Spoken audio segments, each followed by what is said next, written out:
For tonight, we do have Rick Hazzouri. Rick Hazzouri has been a top producer with us for years and is probably the most consistent top producer we have.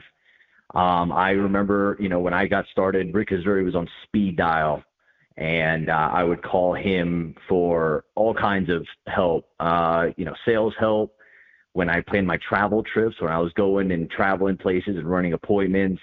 He is the king of travel trips, so I would always ask him how to plan those out. He has a plethora of knowledge and is the guy to have on a call like this. Mr. Rick Hazzouri, are you with me? Yeah, buddy. Can you hear me? Yeah, I can, loud and clear. How you doing, Awesome, Rick? Man. Doing good, buddy. Thanks for having me on. Definitely. Rick, tell me, tell our listeners here who you are, where you're from, what you're doing before, and then how long you've been with us. Absolutely. Well, Chuck, I been 13 years in the life insurance business. I came on board when mortgage protection was a little bit new, but had been around for a little while, and we've seen changes over the years. But yeah, just over 13 years in the business since I got licensed. Prior to life insurance, I owned a flooring store for about 21 years. And, I was I'll call myself a victim, but no, I think it was all self-inflicted. I got pretty heavy into the real estate business in the early 2000s, buying and selling properties, keeping rental properties.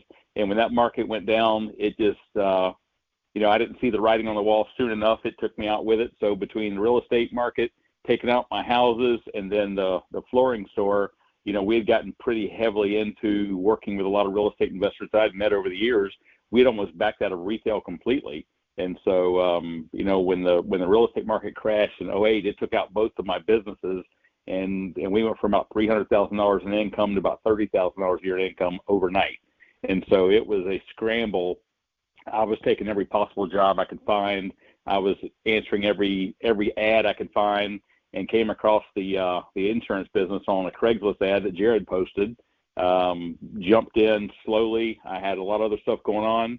And so once I realized, it took me close to a year being part-time. So if you're new in this business and you're part-time, do not let the frustrations take over. It took me probably a little over a year to realize the amount of time I was spending in the life insurance business and the return on investment for what I was able to make for just a few hours that I had a week to put into it. There was really no comparison to anything else out there. And so I started unloading everything I could possibly do. I got rid of the flooring business. I gave it away. After 21 years in the business, I just gave it away to get it off my back. I started selling every property that I had just to get out of the rental business. And at that point, probably it's been just shy of 12 years now. I've been full-time in this business and really haven't looked back. It is and I used to joke with Jared about this, and I'm careful who I say it around because some people just, they don't take it the right way. But if I could find another product out there in the world that everybody needed that paid us this well, I'd be in that business instead of the life insurance business. But Chuck, there's nothing else out there where we've got a target audience that's this big. 60% of the country either has no life insurance or only coverage for their job. That's a couple 100 million people. If I could find anything else out there that I had a couple 100 million possible clients, and we got paid as well as we did, $500,000, $600,000, $700,000 per application, I don't know what else comes close to it. But that's what really sold me is, get rid of everything else I had to put full time into this business. Yeah, man. I've through the peaks and valleys of this business, you're a lot of the times I find myself cursing this job and all the work that it takes to put into it. But, Absolutely. I look around and I don't see anything else out there that'll make us the money that we make in this business. Actually, man, I'm actually looking at your numbers from this year. You've paid well over $200,000 for the year. So congratulations, man. I see why you're a top producer. What is, tell me, what are some of we have a lot of new agents on the call, and we like to cater these calls towards the new agents. So, Rick, can you tell us some of the key steps in your sales process that contributes to the monstrous success that you have? You mean the actual sales presentation? Yeah, what are some of the key things when you're sitting with a client? What are some of the key things that you keep in mind that you have to do in order to get that client to choose an option that fits right within their budget? Absolutely. Chuck, I'll tell you this, and it's a little embarrassing, but it's a little enlightening. But, when I got hired in this business, Jared was either 29 or turning 30. And I was about to turn 45 years old, been in sales my whole life. And he told me from the beginning, this is not a business where you can sell people. You have to help people. Unfortunately, it took me way too long to figure that out because, what did I need to learn about sales? I've been selling for 25 years. Here's this young guy that's trying to teach me about something that I've been doing for so long. And I went into an appointment, trying to find the reason I thought they should buy life insurance instead of asking questions. And it took me way too long to figure out. The better I got at asking questions, I didn't have to sell this. They would buy it. And the biggest thing I could do was help them buy what they needed, not try to sell them something I thought they needed. And there's so many books out there you can read on how to communicate with people, how to get people to open up to you. But if you just focus on just learning how to ask good questions, what's going to happen when you die? What's your family going to do?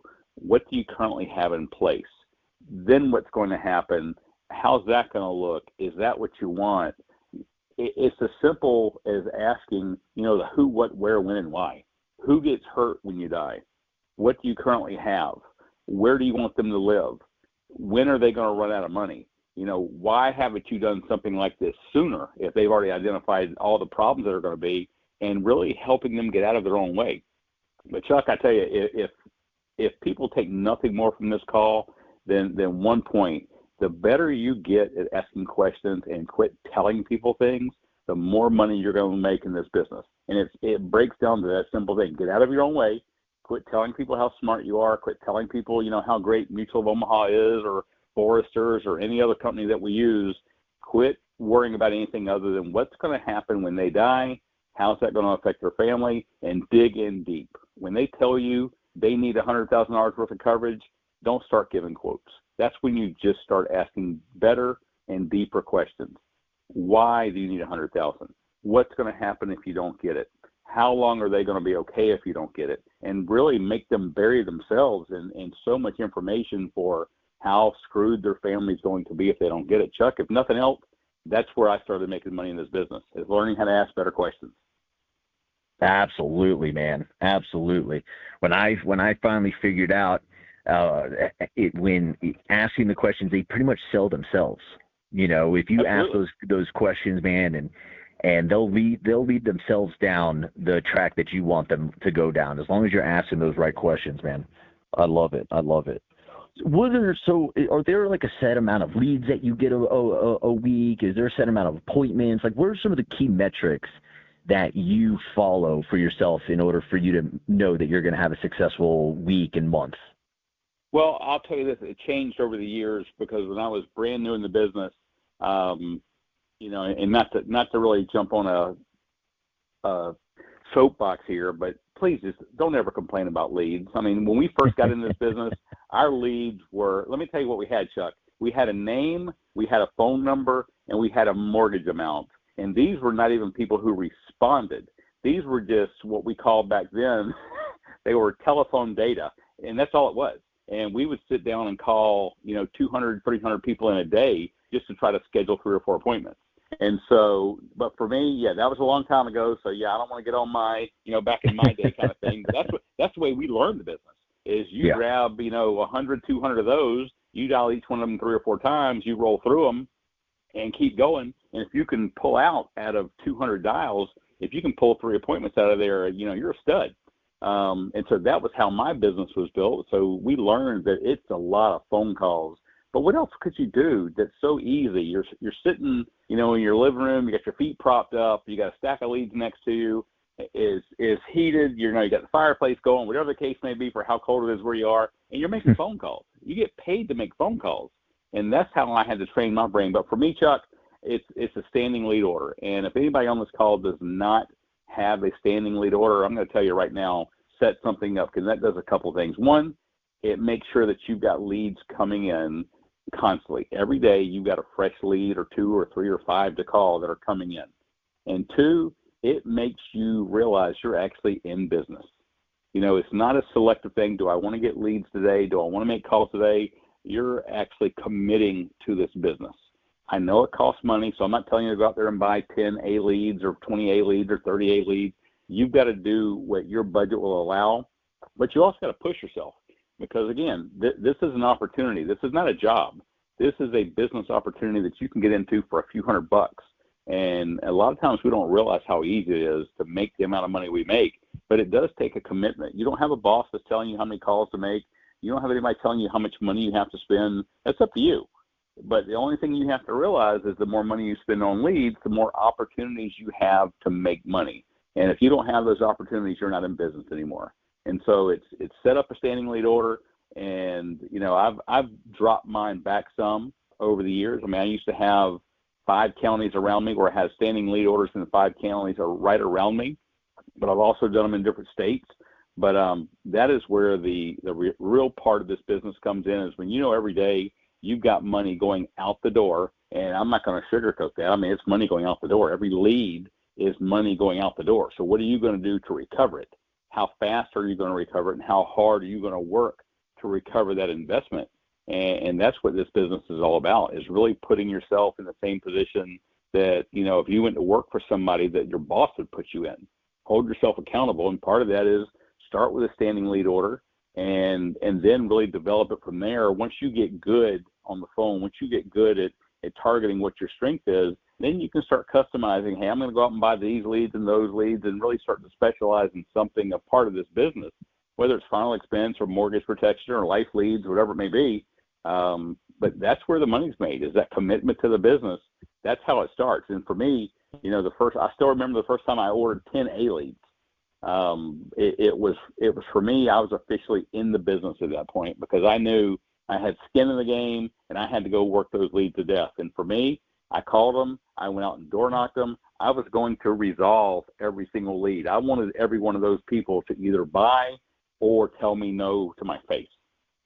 And that's where it really got real for me, is that first time I had a standing lead order and boom, 10 leads dropped in my lap, 10 A leads dropped in my lap. And I knew I was officially, I was in the deep end. That's when it got real, Chuck. But I don't know any other way to put it. If you're not committed to this business, it's not going to reward you. If you think buying, 10 $3 leads and seeing how it goes, well, that's fine. If this is a truly part-time job for you, that's fine. You make a few calls. If you get a sale, great. If you don't, you got your income coming somewhere else. But if this is your full-time thing, or this is something you're really trying to see if it's going to work for you, you've got to commit to the business, or you're never going to see what it can possibly be. Because, if you throw some money at some leads, but it doesn't matter if you sell or not, then you're never going to work them as hard as you should. If somebody's giving you free leads, be thankful, but remember one thing, you're never going to work those leads as hard as you would if it was your money and you had skin in the game. Because I can tell you right now, to this day, 13 years later, every lead I buy, somebody's either telling me no on the phone, repeatedly telling me no or hanging up on me, or I'm knocking on their door. I don't just let a lead go by the wayside. If I don't get them on the phone within the first 48 hours, I go knock on their door. And they're going to have to tell me no to my face, or something's going to happen because I got money tied up in that piece of paper, so they better tell me no or buy life insurance, one of the two. Probably the same thing you got going on. I love it, man. Yeah. When you invest all that money into leads, I used to want to make sure I saw the whites of your eyes and make sure you told me no to my face before I exhausted that lead. So I get it, man. I get it. And a lot of people now, we went virtual, so people don't have that luxury. So are you telling me that face-to-face, you like face-to-face over virtual? Well, I'll say this, Chuck. When COVID hit, March 2020, March 14th was the last free day we had. And this is here in Florida where we opened up faster than most other states. March 14th was our last free day of 2020. March 15th, we officially heard about, things shutting down, and I was good for about 4 weeks of trying over the phone, trying to figure out how to make sales, figuring out what to do. It did not work for me. I mean, COVID was blasting full steam, and I was still back out there face-to-face with people. If they weren't comfortable, I'd say, hey, not a big deal. We can sit out in the yard. I'll be 10 feet from you, whatever we need to do. But for me, virtual did not work. I was not any good at selling life insurance over the phone because this business is an emotional sale. It's not a logical sale. If it was a logical sale, people would have bought life insurance long before we called them. Because if you're married, got a mortgage, got a kid, whatever the situation is, you've got somebody that's counting on you for, if you die, there's going to need to be some kind of financial assistance. They should have taken care of it a long time ago. But the reality is most people don't. Logically, they know they need it if they thought about it, but people don't like to think about death. They don't want to think about bringing on another bill. And so for me, I had to learn that this is an emotional sale, not a logical sale. And I struggled tremendously trying to connect with people over the phone or through Zoom calls or anything else. It just didn't work for me. And so I didn't care if it was wear a mask, sit out in the yard, sit in the garage 10 feet away. I was going to get to their house because I couldn't connect with them the way I needed to over the phone. So I had to get back out on the field, and I haven't looked back since. I mean, even to this day, I'll have people sometimes that tell me, "Oh, you're not coming to my house. We've been sick, or COVID's going around, or this is going on." Not a big deal. I just have to sit in your yard and yell at you through the window so I can explain to you what I'm doing. But either way, I've got to come to your house. If I try to set them up a virtual call, I've just thrown money away. It just didn't work for me. Some people are great at it. Some people are making money at it. But I do know it takes a lot more. For some people it works. For others it doesn't. And Rick Hazzouri, I'm guessing, is an in-home face-to-face guy, which is great. I prefer that over virtual all day, any day. So, Rick, let me ask you. So, going back, talking to a new agent, going back 13 years, is there anything that you would have changed or done different starting out? I would have listened a whole lot better, a whole lot faster, Chuck. I mean, I'm being dead serious. Because for me, it was check my ego at the door. And I can tell you flat out, I struggled with it simply because I came into this business with a background in sales. I mean, I graduated college, and the day I was supposed to be at my college graduation when we opened up our flooring business. And so that's all I've known my whole life was sales. And I've sold everything from vacuum cleaners, again, to flooring. Sold Christmas trees, cars, you name it. I've been in some type of sales, selling anything and everything there was to make money. Houses, there was nothing to it. I could sit down and talk to anybody about any product. But if I would have started listening to the people who were making money, whether it was Jared or whether any of the other top producers that I would hear on conference calls, or I would meet at one of these national meetings that we'd have, and really set my ego aside and just go, okay, there's a reason they're making 10 times the amount of money, 5 times the amount of money that I'm making in this business. We're both doing the same thing. We're both buying leads. We're both making phone calls. We're both running appointments. But why are they making money and I'm not? Is because, you don't know what you don't know. And really getting a better handle on listening to the people that are making the kind of money you want to make, and just say, I'm going to check my ego. I'm going to do it their way. I'm not going to question it. And it's okay. Human nature, you want to do things your own way. You want to have success because you caused it.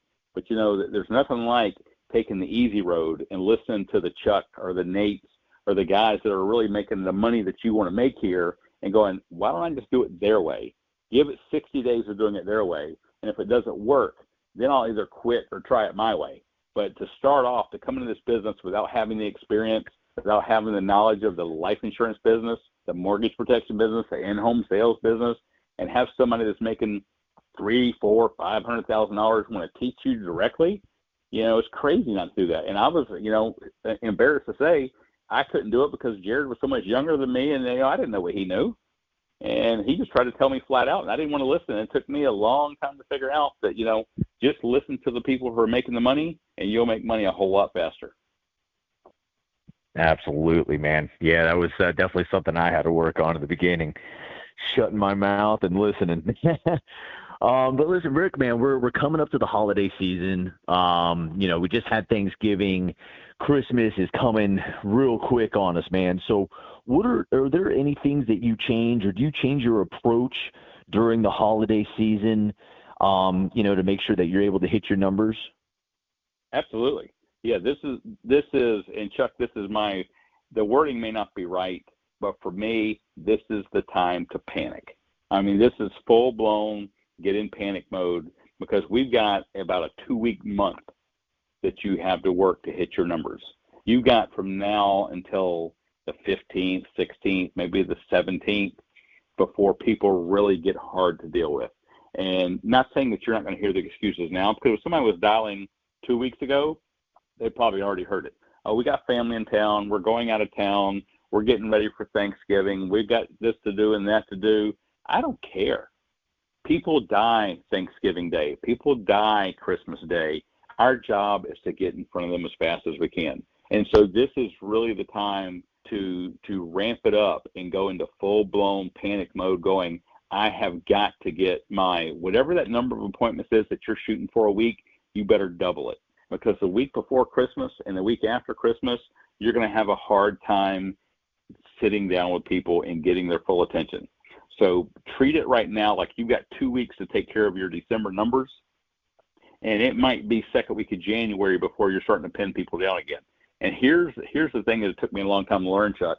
If you let somebody tell you right now, hey, you know what, we really want to get some insurance. We've been talking about this for a long time.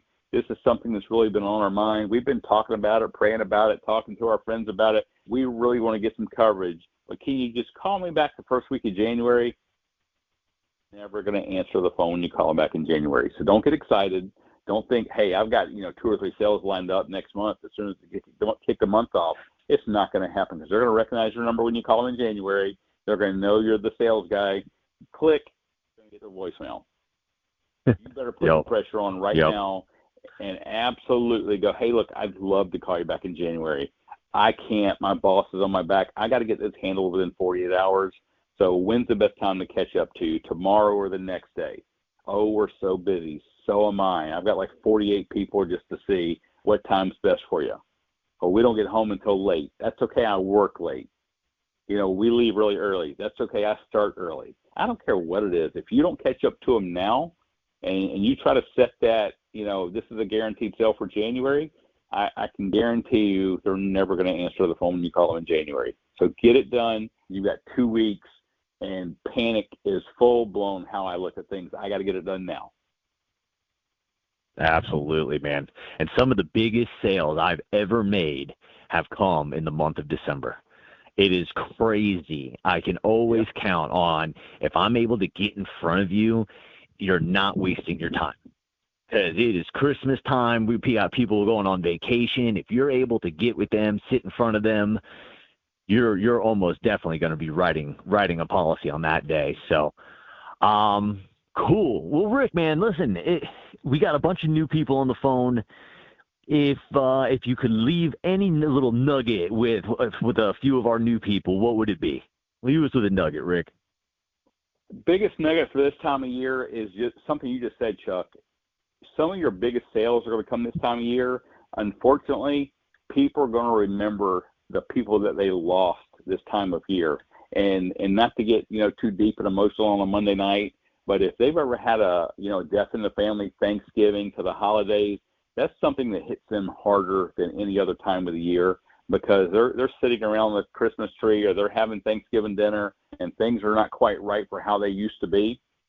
They're going to be in a much more emotional position. And I'm not telling you to take advantage of people, but this is the reality. They understand death because it slapped them in the face at the wrong time of year. And if they're letting you come to their house, this is where you have to make the most of it. You've got to make sure you're taking care of your client.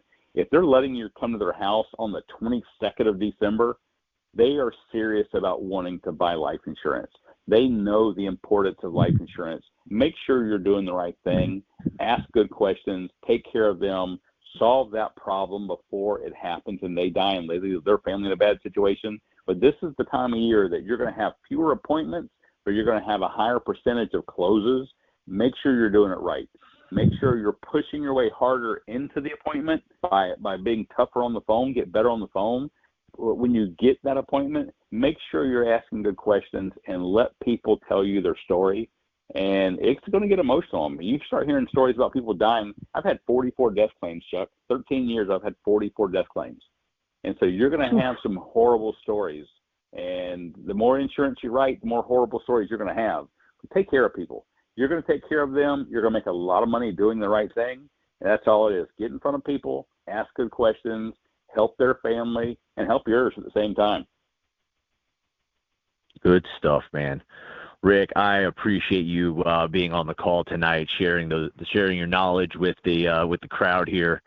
I hope everybody has a great week, successful week. Crunch those numbers. Make sure we're able to hit the numbers you want to hit in the month of December. It's a short month, and we will see you guys next Monday. Rick, thank you so much for being on the call, man. Thanks. All right, buddy. Have a good night. All right, man.